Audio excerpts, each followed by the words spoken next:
ಇಂದು ಗಣರಾಜ್ಯೋತ್ಸವ ಹಿನ್ನೆಲೆಯಲ್ಲಿ ಬೆಂಗಳೂರಿನ ಮಾಣಿಕ್ ಷಾ ಪರೇಡ್ ಮೈದಾನದಲ್ಲಿ ರಾಜ್ಯಪಾಲ ಥಾವರ್ ಚಂದ್ ಗೆಹ್ಲೋಟ್ ಬೆಳಗ್ಗೆ 9 ಗಂಟೆಗೆ ಧ್ವಜಾರೋಹಣ ನೆರವೇರಿಸಿ ಕಾಂಗ್ರೆಸ್ ಸರ್ಕಾರದ ಯೋಜನೆಗಳ ಬಗ್ಗೆ ಕೊಂಡಾಡಿದರು.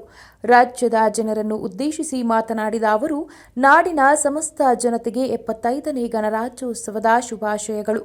ಇಂದು ಭಾರತಕ್ಕೆ ಐತಿಹಾಸಿಕ ದಿನವಾಗಿದೆ. ಸರ್ಕಾರವು 5 ಗ್ಯಾರಂಟಿಗಳನ್ನು ಜಾರಿಗೊಳಿಸುವ ಭರವಸೆ ನೀಡಿತ್ತು.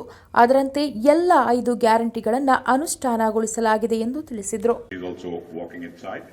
With the other dignitaries, the political secretary Shri Govind Raj and all the other dignitaries. Ladies and gentlemen, the Honorable Governor of Karnataka will now unfurl the national flag followed by the national anthem. All of us are requested to rise.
Ladies and gentlemen, the parade commander is now marching up to the